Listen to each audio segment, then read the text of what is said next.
I was kind of just hinting at it a little bit there, but Jason Robertson is supposedly on the market and potentially available, and clearly is going to have a lot of interest as he is 25 years old. He doesn't turn 26 until July, and a perennial 40 goal scorer. He had 35 this past year, had 41 and 46 already in his career. Young, scores a crap ton of goals, and is on a cheap deal for another year. I believe it's 7.5. 7.75. Oh, 7.75, excuse me. For one more year. And he's RFA after that. Yeah, so you have control, under team control.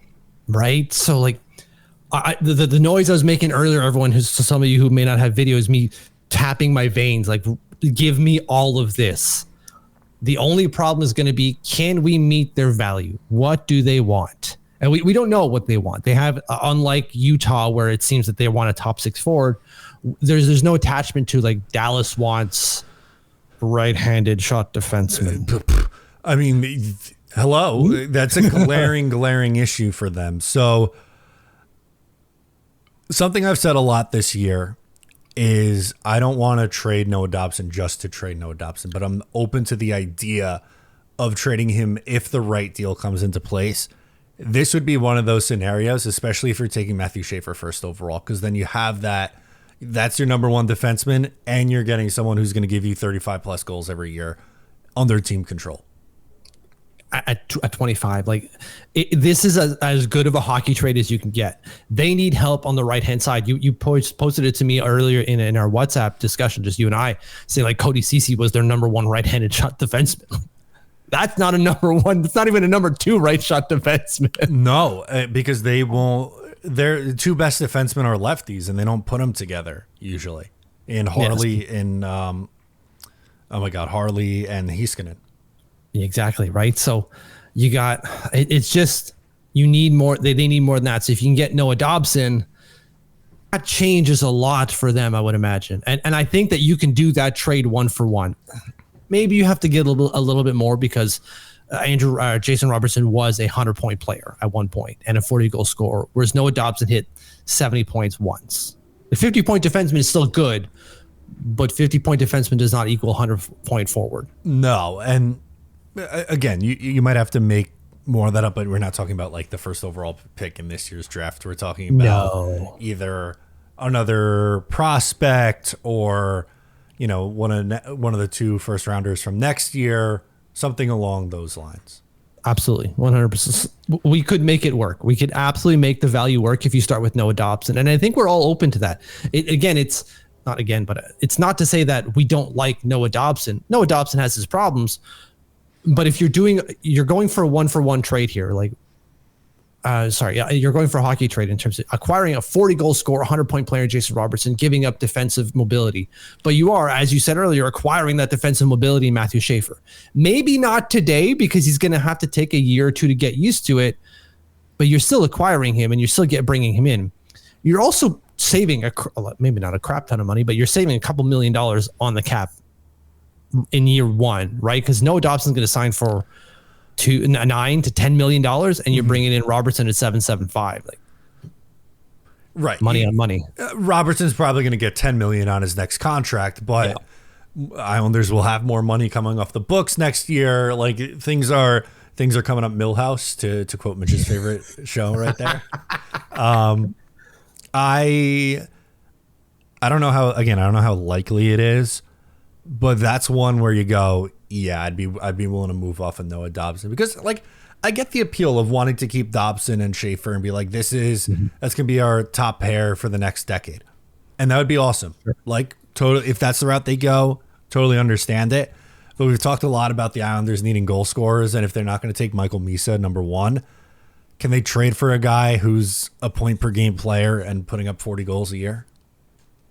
Today type of thing. Yeah, now, and not he's 29 either. You're gonna have him on opening night. He'll be 26 years old, and then likely getting an 8-year contract after that. Yeah, you're gonna have this kid for probably 9 years. Yeah, absolutely. What are we doing here? And he's gonna give you probably 6 to 7 years of 30 to 40 goals each year. Who knows? Maybe more. I'm getting ahead of myself here, but at least 30 to 40 goals. Right, because if you have him this year at age 26, sign him to 8 years after that. That means he would be signed through his age 34 season. We saw Brock Nelson put up 30 plus goals in his early 30s. I don't think it's crazy for that expectation to remain, and that's years and years and years down the line. And hopefully, there's no injuries or anything else happening. But through this point in his career, he's played a ton, right? Like, he doesn't miss time. 82 games the last 3 years. Last 4 years, 41, 46, 29, and 35 goals, 79, 109, 80, and 80 points. What are we doing? You can't go wrong there. And I would understand if people are going like, well, we're losing a lot on the back end here. You can teach defense, like, as in, you can not only bring in players to play defense, you can also teach it how to play. Like Barry Trotz said, you can't teach goal scoring, which is why he really liked coming to the island, because they had scored a crap ton of goals the year before he came in. Maybe they weren't good defensively. Well, not maybe, they definitely weren't. They're horrible. Exactly, right? But he said, I could teach that. I can show defense, and he proved it. He shaved off 100 goals year over year. You can teach that. Is Patty the guy? Remains to be seen, but the argument still stands. You can teach defense. You can teach goal scoring. So if you bring in a guy who's going to get you the 40 and add that to your couple of 30 goal scorers, look out, you're a whole different team now. Can I give you one more thing on Jason Robertson here that makes it intriguing for me? Power play goals. Islanders don't score any. They don't score power play goals. Last 4 years, 13, 13, 9, 9 power play goals. That would lead the team every single year. Every single year. Like, and we lost Brock, which was our leading power play goal scorer for a while. Yep.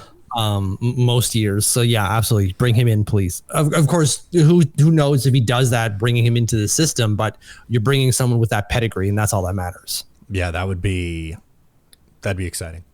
Absolutely. And again, these are trades that we brought forward, and we're not bringing up half-baked solutions or half-baked trade proposals. Like, I think these are pretty fair to say. Like, we can send Simon Holmstrom and tinker with the valuation to get the 4th overall pick. We could probably move Noah Dobson 1-for-1 for Jason Robertson. Maybe add a little bit more to make sure the value is a little bit more balanced in Dallas's favor. But these are totally doable moves that we can make. And then you're talking yourselves to Schaefer, Hagens, Robertson going into next year. Holy shit.